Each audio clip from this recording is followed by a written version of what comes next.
Polski hub gazowy może ugruntować eksmisję Gazpromu z regionu. Korupcja została wykryta w atomie na Ukrainie. Rywal Trumpa wytyka mu oddawanie pola Chinom w zielonych technologiach. Jest 12 listopada 2025 roku, nazywam się Wojciech Jakubik, a to jest codzienny przegląd informacji sektora energetycznego i paliwowego Energy Drink. Zapraszam.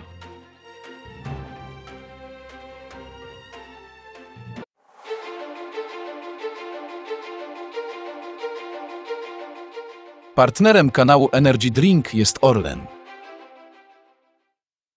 Zaczynamy jak zawsze od informacji dnia. Polski hub gazowy utrwali eksmisję Rosjan z regionu. Ciąg dalszy to Atom. Kiedyś import gazu do Polski pochodził w 100% z Rosji. Teraz może powstać polski hub gazowy, który jest przedmiotem konsensusu politycznego, bo może ugruntować eksmisję Gazpromu z naszej części Europy. Następny w kolejce jest Atom. Polski hub gazowy to hasło, które wybrzmiało podczas Święta Niepodległości. Prezydent RP Karol Nawrocki wymienił je wśród megaprojektów, które popiera, oprócz elektrowni jądrowej i centralnego portu komunikacyjnego. Budowa hubu gazowego jest jednak przedmiotem szerszego konsensusu. Prezes Gaz-System Sławomir Hinc mówił w podcaście Energy Drink o rosnącym potencjale polskiego rynku. Cytuję: hub gazowy to miejsce, do którego można sprowadzać gaz w większych ilościach niż rynek potrzebuje, ale także go wyprowadzać, powiedział Sławomir Hinc. Jesteśmy w stanie tworzyć głęboki rynek handlu, na którym mogą pojawić się dodatkowe wolumeny, które mogą być sprzedawane także poza Polską, tłumaczył. Istotny element budowy hubu gazowego to dalsza rozbudowa infrastruktury gazowej w Polsce, która dzięki handlowi zagranicznemu nie stanie się aktywami osieroconymi. W pierwszym kwartale lub pierwszej połowie 2026 roku skończy się open season w sprawie budowy FSRU 2. Klienci ze Słowacji, Węgier, Ukrainy i Litwy mieli wyrazić zainteresowanie dostawami od 7 do 12 miliardów metrów sześciennych rocznie. Te zgłoszenia będą weryfikowane w procedurze open season, która będzie wiążąca. Cytuję: wiążące open season oznacza na końcu dnia podpisanie długoletnich umów regazyfikacyjnych, w których to użytkownik zobowiązuje się do płacenia za regazyfikację w przyszłości, a dzięki temu Gaz-System uzyskuje potwierdzenie zasadności decyzji inwestycyjnej o budowie tego FSRU, mówił szef Gaz-System. Kolejny istotny element budowy polskiego hubu gazowego to integracja gazociągu jamalskiego tak, aby mógł służyć rozprowadzeniu gazu po Polsce.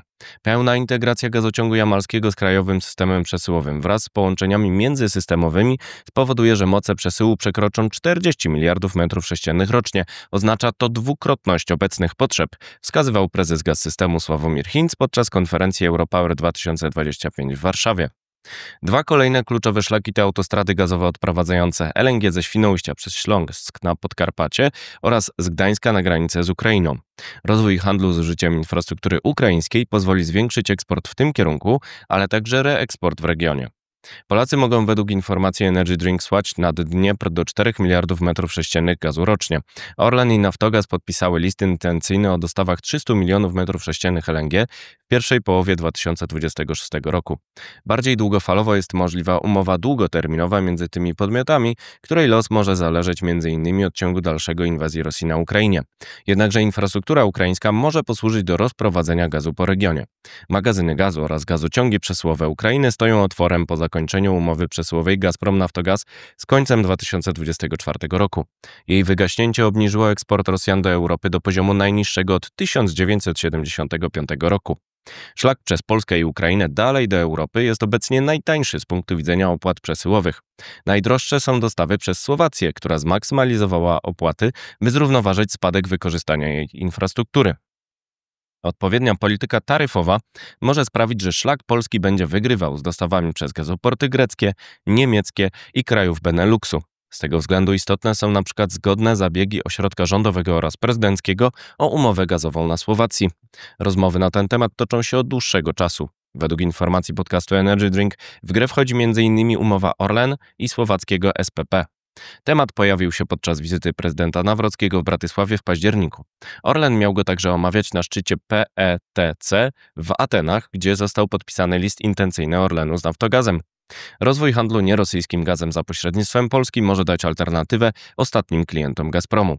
Ten kurs będzie wspierać polityka unijna REPowerEU zakładająca propozycję legislacyjną zakończenia wszystkich kontraktów z rosyjskim Gazpromem do końca 2027 roku oraz presja administracji USA na ostatnich klientów na Słowacji i Węgrzech. Wbrew pierwszym komunikatom medialnym Biały Dom zwolnił Budapeszt spod nowych sankcji wobec Rosnieftu i Łukoila, ale pod warunkiem rozstania z surowcami rosyjskimi w ciągu roku. Ponadpartyjna grupa senatorów USA popiera natomiast politykę rugowania Gazpromu z Europy, pomimo sugestii ekipy Donalda Trumpa o możliwych układach biznesowych z Rosjanami w razie zakończenia inwazji na Ukrainie. Polska importowała w latach 90. XX wieku 100% gazu ziemnego z Rosji. Obecnie nie sprowadza go w ogóle. Reuters obliczył, że dostawy gazu od rosyjskiego Gazpromu między styczniem a czerwcem 2025 roku sięgnęły tylko 8,33 miliarda metrów sześciennych. Wszystkie dotarły przez gazociąg Turkish Stream z Rosji do Turcji. To spadek o 47% rok do roku. Jeżeli ta tendencja się utrzyma, dostawy w 2025 roku sięgną 16 miliardów metrów sześciennych rocznie. Reuters przypomina, że Związek Sowiecki dostarczał w 1975 roku 19,3 miliarda metrów sześciennych gazu ziemnego rocznie do Europy. Współpraca gazowa Polski, Ukrainy i USA w sektorze LNG, a także wspólne projekty jądrowe z Amerykanami to podbudowa biznesowa dostarczająca dodatkowych argumentów ekonomicznych za realizacją tego planu. W tym kontekście nowego znaczenia może nabrać znów inicjatywa Trójmorza, wspierana przez ośrodek prezydencki. Zamiana paliwa rosyjskiego na amerykańskie oraz promocja technologii budowy reaktorów AP1000 w Europie Środkowo-Wschodniej to kolejny obszar rozwoju tej współpracy. Warto przypomnieć, że Polska i Ukraina współpracują z amerykańskim Westinghouse przy planach budowy reaktorów AP1000. Amerykanie pomogli także zamienić paliwo rosyjskie na amerykańskie w elektrowniach ukraińskich. Czas na pozostałe wieści, na początek z Polski. Ograniczenie Picasso. Polski operator PSE rozważa wprowadzenie ograniczeń na oferty dotyczące bilansowania mocy za pośrednictwem paneuropejskiej platformy Picasso, aby złagodzić gwałtowne skoki cen, które wystąpiły od momentu wdrożenia tego mechanizmu, o czym donosi Montel. Polacy dołączyli do Picasso w lipcu 2025 roku. To platforma transgranicznej wymiany bilansującej. Podwyżka stawki OZE. Urząd Regulacji Energetyki zapowiedział podwyżkę opłaty OZE do 7,30 zł za megawattogodzinę. To wzrost o 3,5 zł rocznie. To jedyne źródło finansowania wsparcia morskich farm wiatrowych w Polsce.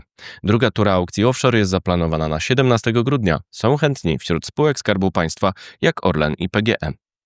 Warsztat o dezinformacji. Ministerstwo Klimatu i Środowiska organizuje 12 listopada bezpłatny warsztat online poświęcony rzetelnej informacji o klimacie oraz metodom przeciwdziałania dezinformacji klimatycznej i energetycznej. Warsztat skierowany jest do dziennikarzy i osób związanych z mediami. Rusza dziś o godzinie 9. Eksmisja LNG z Niemiec. Rząd niemiecki może użyć 19 pakietu sankcji unijnych oraz programu REPowerEU jako podstawy prawnej do zakończenia importu LNG z Rosji w ramach umowy dawnego Gazprom Germania, obecnie SEFE, z Nowatekiem rosyjskim posiadającym projekt Jamał LNG. Zamierza zgłosić siłę wyższą. Derusyfikacja w Rumunii. Władze Rumunii zapowiadają przejęcie kontroli nad filią rosyjskiego Łukoila w tym kraju w celu utrzymania bezpieczeństwa dostaw z rafinerii w Ploiești oraz sieci stacji paliw. Sankcje USA wobec Łukoila uniemożliwią mu zarządzanie tymi aktywami od 21 listopada. Korupcja w atomie. Ukraiński odpowiednik Polskiego Centralnego Biura Antykorupcyjnego, czyli NABU, zatrzymał 5 ludzi powiązanych z podejrzanym układem korupcyjnym z udziałem spółki Energoatom. To podmiot odpowiedzialny za elektrownie jądrowe planujący budowę nowych reaktorów z USA.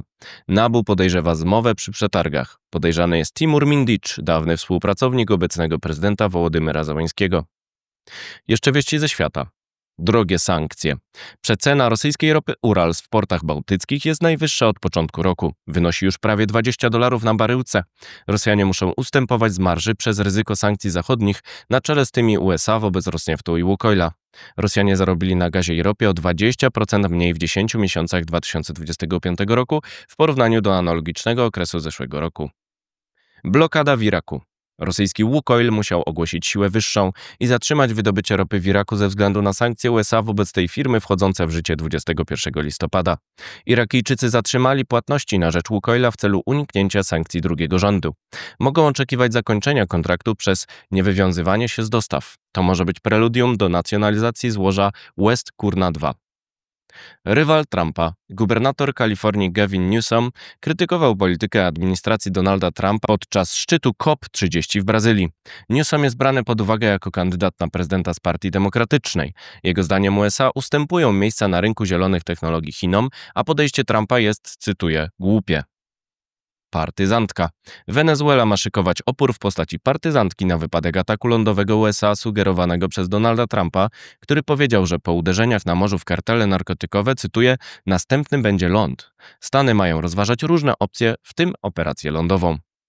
To wszystko w materiałach przygotowanych dzisiaj, następna oczywiście już jutro, więc zapraszam Państwa serdecznie.